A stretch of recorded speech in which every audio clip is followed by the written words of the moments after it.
Hello students, hello and welcome. Welcome back to another video. This is Advocate Shaukat Mir. As you all know that I have been providing the videos for the examination of Jammu and Kashmir High Court Junior Assistant for a long time, but as I promised that I'll be bringing the same uh, when we will be kind of having a very short time for the examination, but I failed to do so just because of my health issues, as I'm not going well for past few days, be it like 15 or 20 days. I am facing health issues, so I failed to do so.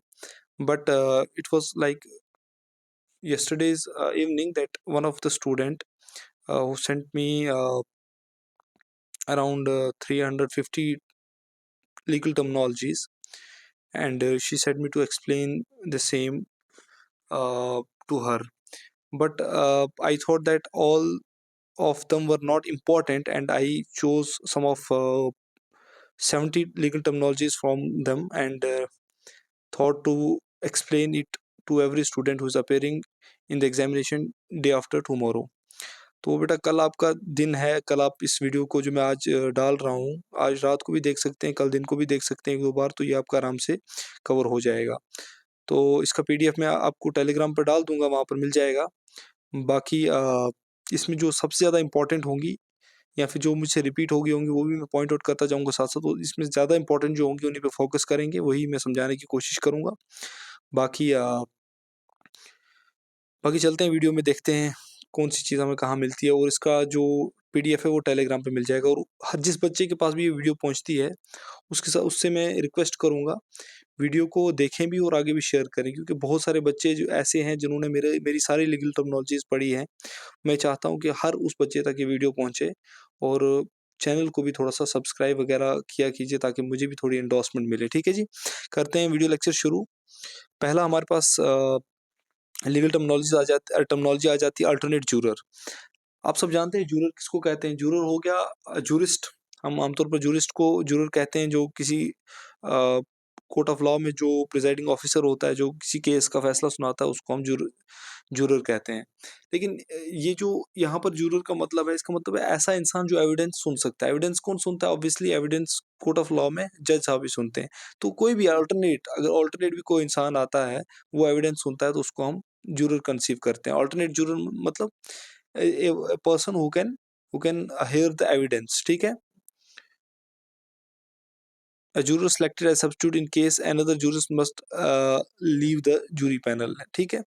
तो यहाँ से आप समझ सकते हैं। उसके बाद affirmation, ये मैंने ऑलरेडी अपने पुराने वीडियो लेक्चर में मेरे ख्याल से पढ़ाया हुआ है।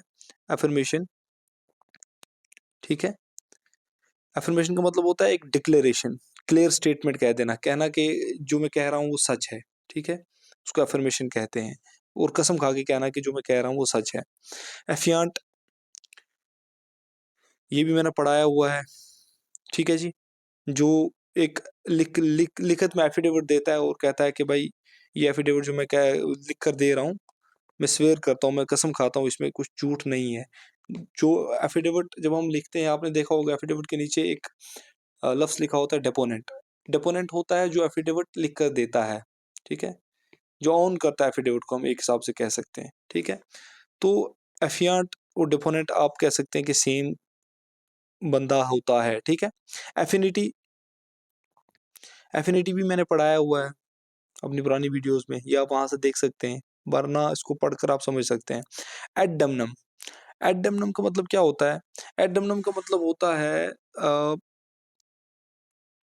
ऐसा क्लेम जो डैमेजेस को किसी सिविल लॉ सूट में जो किसी डैमेजेस को फुलफिल करे।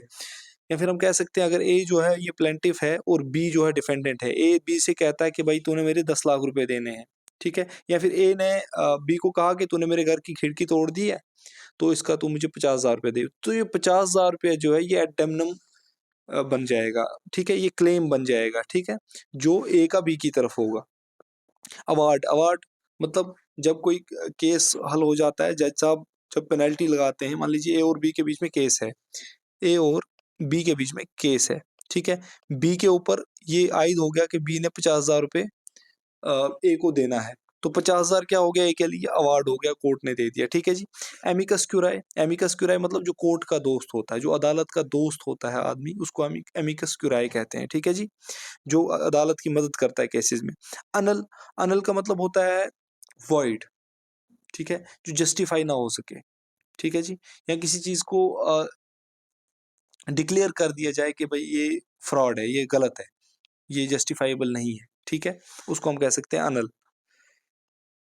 साइटेशन, देखिए साइटेशन दो किस्म की होती है। एक साइटेशन होती है केस की साइटेशन, जैसे फलां वर्सेस फलां, ए वर्सेस बी, ये एक साइटेशन होगी केस की, ठीक है जी।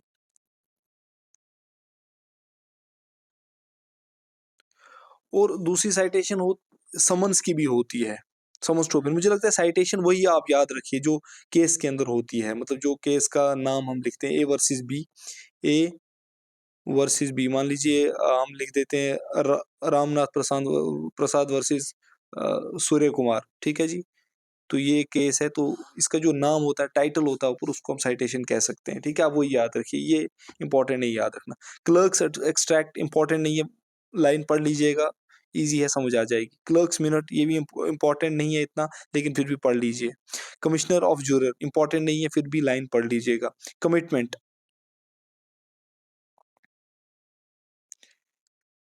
कमिटमेंट हम कहते हैं एक ऐसा ऑर्डर जिसकी वजह से किसी पर्सन को, किसी आदमी को कस्टडी या हिरासत में दिया जाता है, ठीक है जी, उसको हम कमिटमेंट कह सकते हैं।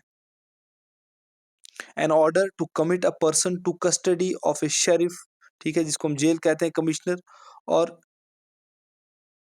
करेक्शंस प्रिजन, ठीक है, और मेंटल हेल्थ फैसिलिटी, मतलब किसी किसी की कस्टडी में किसी इंसान को दे देना, कमिट कर देना उसको, कमिटमेंट, ठीक है जी। कैलेंडर आपको पता ही है, calendar call, the calling of matters requiring parties or their attorney to appear and be heard, usually done at the beginning of each court day। मतलब जब किसी अ, एक तारीख पर जब पार्टीज को बुलाया जाता है कोर्ट में, वो कहते हैं ना तारीख फिक्स पड़ गई है, या फिर तारीख, अगली तारीख पड़ गई है, तो उसी को हम कहते हैं कैलेंडर कॉल, मतलब तारीख पढ़ना, जिसको हम उर्दू में कहते हैं, अपनी जुबान में कहते हैं कि अब मेरी तारीख 22 को पड़ी है, अब मेरी 25 को पड़ी है, वो तारीख फिर तारीख आपने सुना होगा, तो बस वही है कैलेंडर कॉल, कोई इसमें इतना कोई रॉकेट साइंस नहीं है। विनायर, विनायर क्या होता है जी?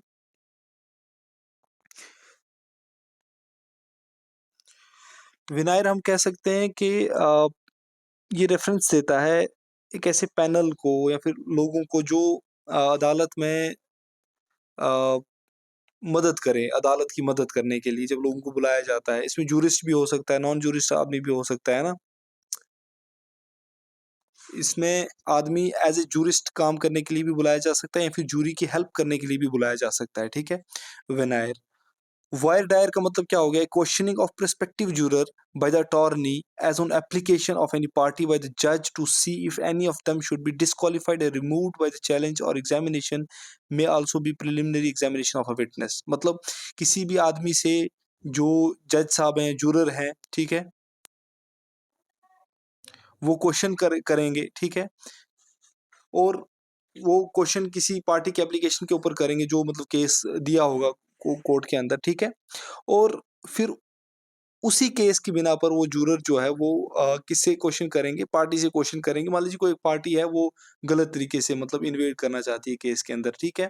मान लीजिए ए और बी का केस है, और सी जो है ऐसे ही बी का विटनेस बना है ताकि बी की मदद कर पाए, फॉल्स एंड फ्रिवलेस विटनेस है, और ए पार्टी जो है वो जज साहब से कहती है कि आप इससे सवाल जवाब करिए, आप इसको देखिए, ये मुझे लगता है कि फ्रॉड है। तो उससे जो सवाल जवाब क्वेश्चनिंग करेगी जूरी, ठीक है, जज साहब करेंगे, प्रिलिमिनरी एग्जामिनेशन उसका करेंगे, उसी को हम कहते हैं वायर डायर, ठीक है जी। नेक्स्ट आ जाता है फिड्यूशियरी। फिड्यूशियरी का मतलब क्या होता है? एक जुडिशरी होता है, एक फिड्यूशियरी होता है।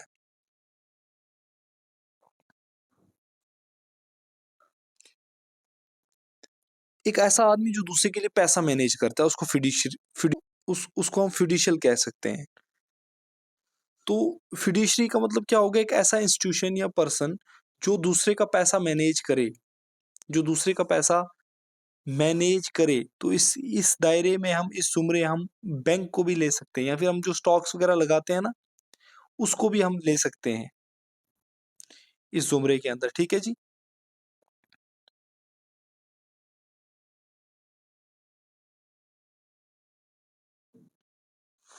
ओके जी। जिस पे ट्रस्ट दिखाया जाता है, जो जो इंटरेस्ट की जाती है पार्टी, ठीक है? उसको फिड्यूशरी पार्टी कह सकते हैं हम, फिड्यूशरी। इस सिस्टम को फिड्यूशरी सिस्टम कहते हैं हम।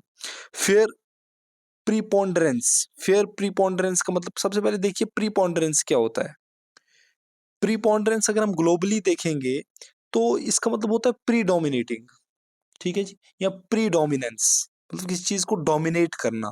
फेयर प्रीपोंडेरेंस लॉ में क्या होता है? Level of proof in a civil action, बस इतना याद रखना है आपने।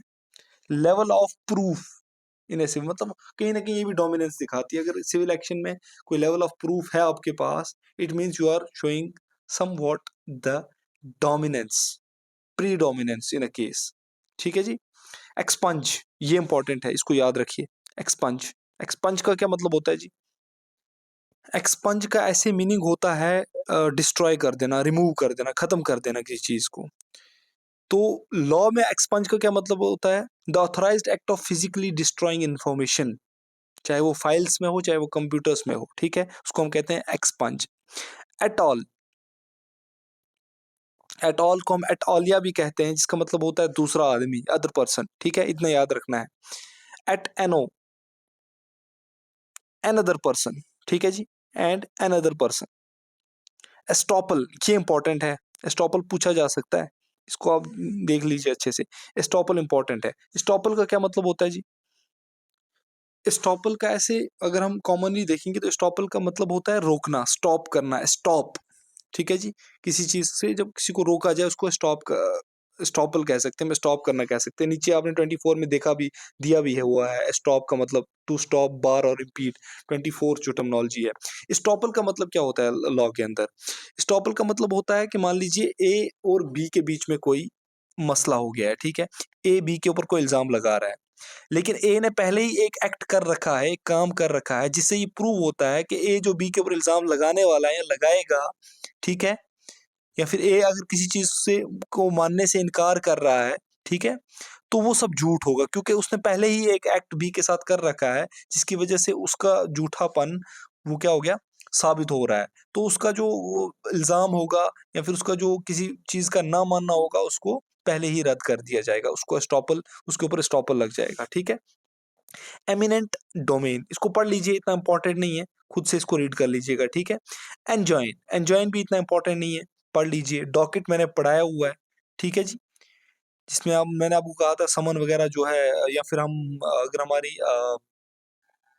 समन नहीं, अगर हमारी गाड़ी वगैरह सीज हो जाती है, तो उसको रिलीज करने के लिए एक डॉकेट दिया जाता है, तो ये मैंने चीज आपको पहले पढ़ाई हुई है। डिसमिसल विद प्रिजुडिस, ये इंपॉर्टेंट है, इसको देख लीजिए। प्रिजुडिस मैंने आपको समझाया है, फिर से समझा देता हूँ। प्रिजुडिस होता है मतलब अदालत के रूबरू होने से पहले ही किसी काम का कर देना, ठीक है जी? डिसमिसल विद प्रिजुडिस हो गया मतलब कि पहले ही एक्शन में किसी केस को डिसमिस कर देना, क्योंकि वो केस पहले ही प्रूव हो चुका है, या फिर ऐसा क्लेम डिसमिस कर देना जो क्लेम पहले ही कर चुकी है पार्टी और उसको क्लेम मिल चुका है, ठीक है? हम ये भी कह सकते हैं। डिसमिसल विदाउट प्रिजुडिस मतलब अदालत के सामने चीजें जाएंगी, अदालत खुद ही उसको मतलब कॉग्निजेंस लेकर चीजों की, फिर उसको डिसमिस करेगा केस को, मतलब जो डिसमिसल विद प्रिजुडिस है उसी का ओपोजिट है डिसमिसल विदाउट प्रिजुडिस, ठीक है? फोरक्लोजर मैंने आपको पढ़ाया हुआ, फोरम अ जुडिशियल ट्रिब्यूनल और a place of jurisdiction, a meeting for discussion, ठीक है? कोई फोरम का मतलब क्या हो गया? जुडिशियल ट्रिब्यूनल भी कह सकते हैं हम, या फिर जहां पर किसी एक अदालत की प्लेस ऑफ जुरिस्डिक्शन होगी। जुरिस्डिक्शन क्या है ये भी मैंने आपको समझा दिया है। गार्डियन एड लिटम, ये इंपॉर्टेंट है, ये देख लीजिए अच्छे से। गार्डियन एड लिटम का क्या मतलब होता है जी?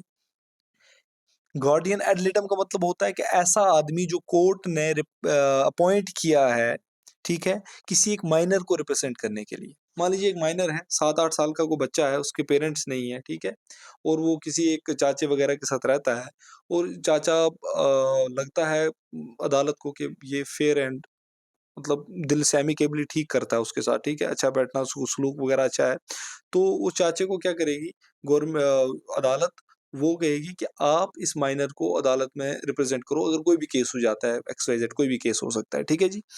हंग जूरी, इंपॉर्टेंट नहीं है इतना, जस्ट पढ़ लीजिए। A jury whose members can not reconcile the difference of opinion and thus can not reach a verdict. ठीक है जी, बिल्कुल इजी सिंपल लैंग्वेज में, कोई मुश्किल नहीं है इसमें। इम्पैनलिंग, इम्पैनलिंग का मतलब क्या होता है? एक ऐसा प्रोसेस जिसमें जूरर्स को सिलेक्ट किया जाता है और उनसे कसम खिलाई जाती है किसी एक काम के लिए। ठीक है जी, किसी एक टास्क के लिए।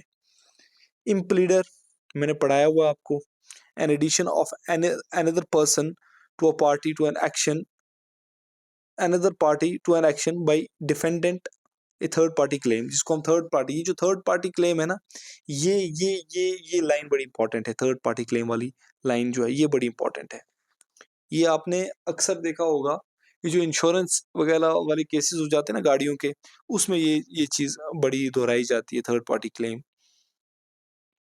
मान लीजिए दो के बीच में कोई डिफरेंस चल रहा है, आ, दो पार्टी ए और बी के बीच में कोई मसला चल रहा है, ठीक है, और ए कहता है मैं बी को पैसा नहीं दूंगा क्योंकि सी एक ऐसी पार्टी है जिसके सर के ऊपर क्लेम, जिसके जो क्लेम दे सकता है इस चीज का। मेरे पास ना तो पैसा, ए कहता है मेरे पास ना तो पैसा है ना मैं क्लेम दे सकता हूँ, ना मेरा क्लेम देना बनता है, तो आप सी के पास जाइए, वहां से क्लेम ले लीजिए। ठीक है, जैसे हम गाड़ी लेते हैं, मान लीजिए मैं ए हूँ, मैं होंडाई हूँ, ठीक है जी, और बी ने होंडाई से गाड़ी ले ली, गाड़ी एक्सीडेंट हुई। अब एक्सीडेंट का क्लेम कहाँ से करेगा? इंश्योरेंस कराया हुआ तो वो, मान लीजिए थर्ड पार्टी कोई भी हो सकती है, लाइफ जो LIC वगैरह कहीं से भी इनने इंश्योरेंस कराया गाड़ी का, तो वो क्लेम कौन देगा? LIC देगी, वो होंडाई नहीं देगा। बात आ रही समझ में? ये होता है थर्ड पार्टी क्लेम। इन रे, इन रे मतलब in the matter of, concerning matter. In rem against a thing, किसी चीज के खिलाफ। इंट्रालिया अमंग अदर थिंग्स, बाकी चीजों में से। इंट्रालिया का मतलब क्या हो गया? मान लीजिए यहाँ पर 10 चीजें पड़ी हैं, ठीक है, आप इनमें कोई इंटरेस्टेड नहीं हो, आप कहते हो ये 11 चीजें यहाँ पड़ी हुई हैं, दूसरी जगह पे 11-12 चीजें पड़ी है, इनमें से कोई एक चीज है जिसमें मैं इंटरेस्टेड हूँ, तो वो क्या हो गया?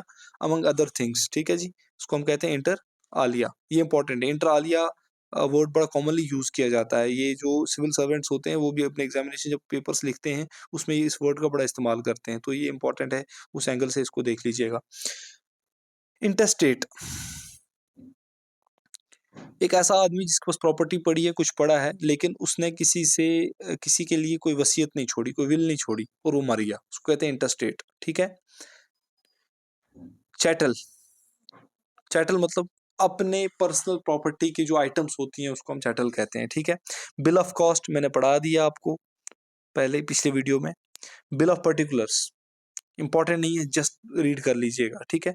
कैलेंडर कॉल अभी मैंने पढ़ा दिया। डेपोनेट क्या होता है ये भी मैंने आपको अच्छे से बता दिया है। डेपोनेट किसको कहते हैं? जो एफिडेविट को स्वेयर करता है ना, जो लिखता है एफिडेविट, जो लिख कर देता है, वो बोलता है कि ये डिपोजिशन में दे रहा हूँ, है ना, एफिडेविट के ऊपर, कि भाई जो मैंने ऊपर लिखा है ये सब ट्रू एंड करेक्ट है, और इस एफिडेविट को मैं लिख के दे रहा हूँ, फिर डेपोनेट की जगह साइन करता है। तो इसमें कोई इतना रॉकेट साइंस नहीं है। डिपोजिशन क्या होता है?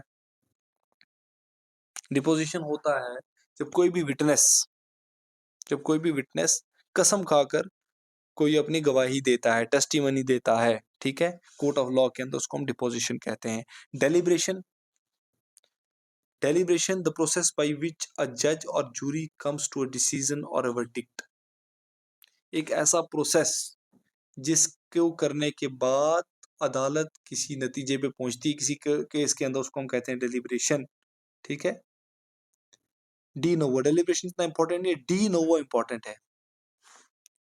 न्यू ट्रायल, नई कार्रवाई, नई अदालती कार्रवाई, डी नोवो। ठीक है, ये इंपॉर्टेंट है, इसको देख लीजिए, ये इंपॉर्टेंट है, de novo novo. Date stamp मतलब किसी डॉक्यूमेंट पे डेट लगाना कि कौन सी डेट को रिसीव हुआ है, डेट स्टैंप। कंसोलिडेट, दो या दो से ज्यादा एक्शंस को ज्वाइन करना किसी एक ट्रायल के लिए। ठीक है। मान लीजिए एग्जांपल ए और बी का केस चल रहा है, ठीक है जी, इसमें गवाहों को भी सुनना है, और मान लीजिए किसी जमीन की निशानदेही भी करनी है, तो इन दोनों, अगर हम इन दोनों प्रोसेसेस को जोड़ लेते हैं, एक ही दिन कर लेते हैं, एक साथ कर लेते हैं, उसको कहते हैं कंसोलिडेट करना, जोड़ना साथ में। कंडमनेशन, कंडेमनेशन का मतलब क्या होता है? इसका आप सीधा वर्ड मीनिंग से ही देख लीजिए, कंडमनेशन सेम मीनिंग होता है लगभग। क्या मतलब होता है कंडमनेशन का, जरा कमेंट्स में बताइए मुझे। कंडमनेशन का मतलब होता है किसी चीज की मजम्मत करना, मतलब किसी चीज का मतलब आर्ग्यू करना, किसी चीज को, किसी चीज के खिलाफ बोलना, उसको कहते हैं कंडमनेशन। और यहाँ सी एमिनेंट डोमेन मतलब देखना कि अगर ए और बी के बीच में कोई मसला चल रहा है, ए और बी के बीच में कोई मसला चल रहा है, तो इसमें से डोमिनेट कौन सा है, मतलब आपने दूसरे को कंडेम करना है जो डोमिनेटिंग नहीं है। जो डोमिनेटिंग है उसको आपने क्या करना है, उसको आपने सपोर्ट करना है। कंसेंगिनिटी, ये इंपॉर्टेंट है, ये बहुत इंपॉर्टेंट वर्ड है ये। इसका मतलब होता है relation by blood, related by blood, मतलब खूनी रिश्ता।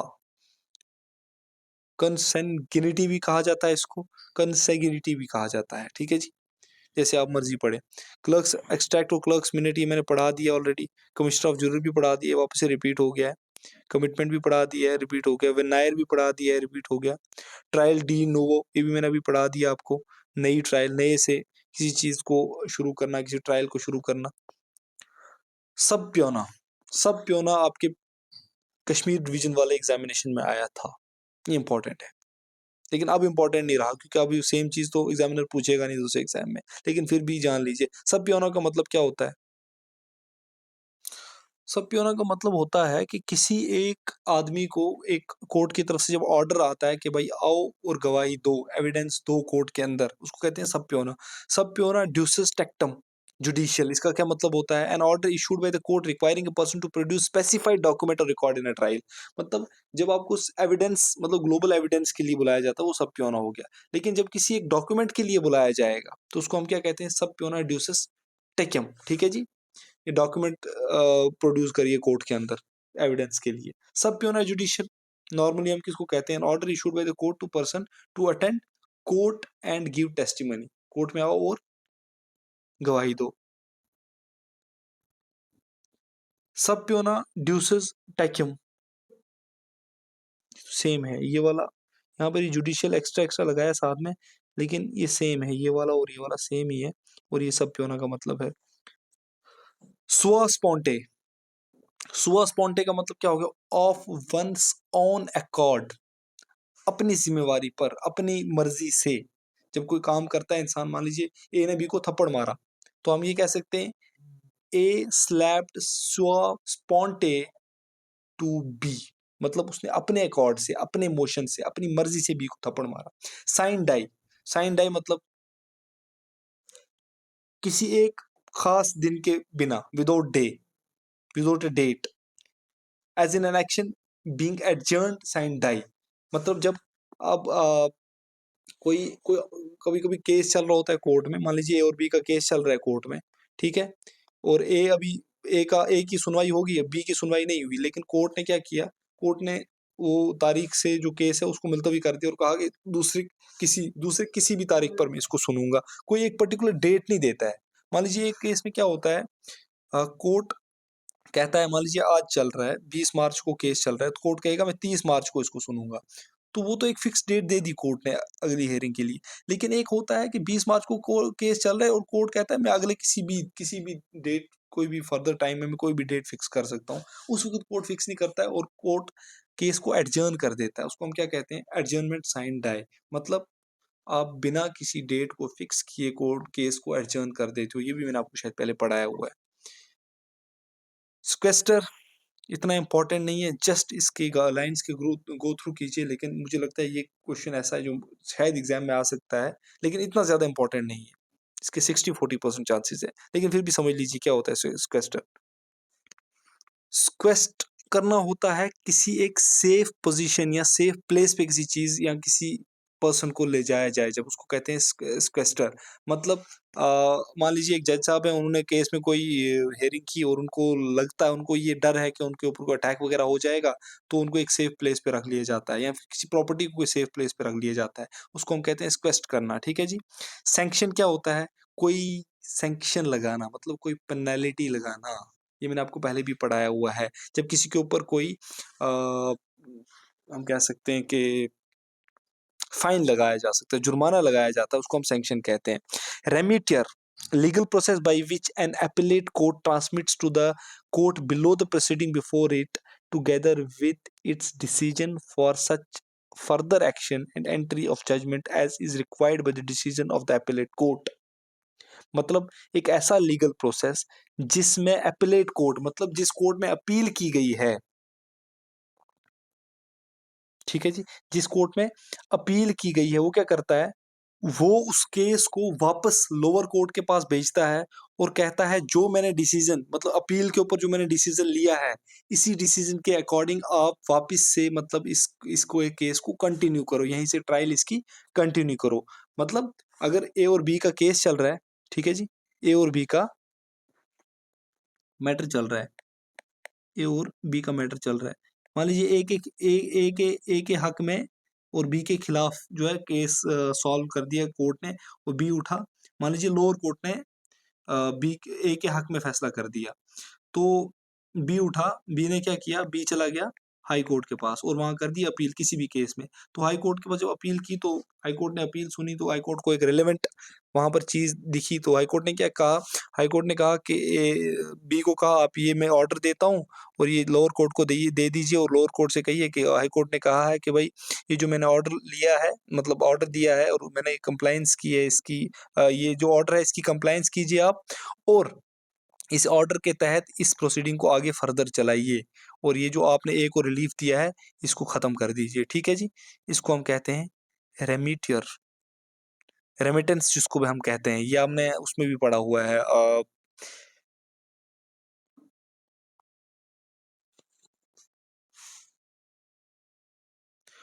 पार्डनिंग पावर्स में हमने पढ़ा हुआ है रेमिटेंस। ठीक है जी, रेप्लिवन, रेप्लिवन का मतलब क्या होता है, an action brought for the owner of items or personal property to recover possession of those items when those items were wrongfully taken or being wrongfully kept.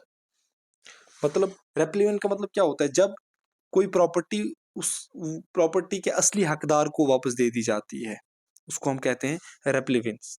आसान लफ्जों में पर्च, टू अटोन फॉर और correct an offense, to submit to court's mandate. ठीक है जी, मान लीजिए कोई इंसान अदालत की तौहीन कर देता है, ठीक है जी, तो वो फिर अपने आप को सही करके कोर्ट में साबित करता है कि सर मतलब अपने आप को अपनी गलती मानकर और कोर्ट से माफी मांगता है। ठीक है, अपने गलती को सही करना, पर्ज करना, आप ये समझ लीजिए। ठीक है, पर्ज मतलब अपनी गलती को सही करना, अपनी गलती को सुधारना। रिक्यूज, रिक्यूज मैंने आपको उस दिन भी समझाया था, ये मैं पढ़ा चुका हूँ आपको, कि जहाँ जज साहब किसी के केस को लेने से मना कर देते हैं और कहते हैं कि मैं एज ए जज इस केस में काम नहीं करूंगा, शायद इस केस में मेरा कोई रिश्तेदार इंडल्ज है। ठीक है, ये मैंने पढ़ाया हुआ है। रिडाक्ट, जहां पर आप किसी रिटन टेक्स्ट को या फिर किसी एक रिटन स्टेटमेंट को क्या कर देते हैं, ब्लॉक कर देते हैं, मतलब उसके ऊपर कोई एक्ट नहीं होगा। ठीक है, या फिर उसको रिवाइज भी कर सकते हैं। मान लीजिए कोई रिटन स्टेटमेंट है या रिटन ऑर्डर है, उसको वापस से पॉइंट आउट किया जाता है, उसको वापस से देखा जाता है, उसको वापस से गो थ्रू किया जाता है, उसको भी रिडैक्ट कहा जाता है। पेटिट जूरी इंपॉर्टेंट नहीं है, देख लीजिए। ठीक है, the ordinary jury for the trial of a criminal case 12 person, so called to distinguish, ये जो 12% इसको याद नहीं रखना है, इतना इंपॉर्टेंट नहीं है, छोड़िए इसको, पेटी जूरी इंपॉर्टेंट नहीं है। पैलीमनी, पैलीमनी और एलीमनी का सिमिलर मीनिंग है। ठीक है जी, इसका मतलब क्या होता है, वही अवार्ड या सेटलमेंट कर देना। ठीक है, अवार्ड या सेटलमेंट करना, सिंपल है। नन्स प्रो टन्स, ये इंपॉर्टेंट है। Now for then, presently considered as if occurring at an earlier date effectively retroactively. ठीक है जी, non sequitur, it does not follow, बस ये जो मैंने ब्रैकेट्स में चीजें रखी है ना, ये वाली, ये आपने ऐसे ही याद कर लेनी है, बस यही इसका मीनिंग है, ज्यादा बीच में कहानियां नहीं करनी, आपको ज्यादा पूछा भी नहीं जाएगा। ठीक है जी, मूट, एक ऐसा इशू जो ऑलरेडी डिसाइडेड हो गया हो, रिजॉल्व हो गया हो। ठीक है, मोशन, मोशन का क्या मतलब होता है, एक ऐसा ओरल या रिटन रिक्वेस्ट जो कोर्ट को दिया जाता है। ठीक है, ये आप पार्लियामेंट में भी देखेंगे मोशन। ठीक है जी, जो कोर्ट के अंदर दिया जाता है या फिर पार्लियामेंट के अंदर भी आप इसको देखते हैं, मतलब जिसमें आपकी वर्जी, आपकी विल जो है, आपका जो आपकी तरफ से आपका क्या स्टांस है, उसको प्रोड्यूस किया जाता है। ठीक है जी। Movant, the party who initiates the motion, motion को जो पार्टी डालती है कोर्ट में या पार्लियामेंट में, ठीक है, उसको हम क्या कहते हैं, मोवेंट कहते हैं। लाइबर, लाइबर का मतलब क्या हो गया कि ऐसी किताब जो क्लर्क द्वारा यूज की जाती है डॉक्यूमेंट्स को कीप करने के लिए, मतलब अ,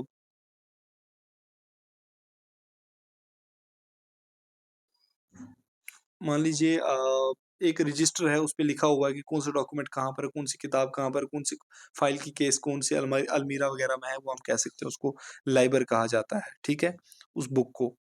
लैचेस इंपॉर्टेंट नहीं है, जिसकी डेफिनेशन पढ़ लीजिए। ठीक है जी। तो ये थी कुछ कुछ एक्सट्रैक्टेड टर्मिनोलॉजी जो उस बच्चे ने मुझे दी थी। ठीक है जी। बाकी जो मैंने आपको टर्मिनोलॉजीज पढ़ाई है उनको अच्छे से देख लीजिए। इसको भी जो इसमें से इंपॉर्टेंट आपको भी अपने हिसाब से लगे, ज़रा डीपली पढ़िए, वो आप कर लीजिए। बाकी इसका जो पीडीएफ है मैं टेलीग्राम पे डाल दूंगा, और चैनल को सब्सक्राइब कीजिए। मैंने देखा जो मैराथन था लीगल टर्मिनोलॉजीज वाला, उस पर कम से कम 43,000 व्यूज चले गए, और मेरे अभी तक सब्सक्राइबर सिर्फ 4,000 से। तो ज़रा उस पे भी ज़रा ध्यान दीजिए। ठीक है जी। So thank you, thanks a lot. कल शाम तक एक कहते हैं ना सपोर्टिंग वीडियो ले आऊँगा, जिसमें बच्चों को थोड़ा-सा मैं मोटिवेट या फिर एनकरेज करने की कोशिश करूँगा अपनी तरफ से, as I did earlier for the Kashmir division. तो आप सपोर्ट करते रहिए मुझे। ठीक है जी। और मैं आपके लिए कंटेंट लाता रहूँगा। Thank you, thanks a lot, goodbye, take care.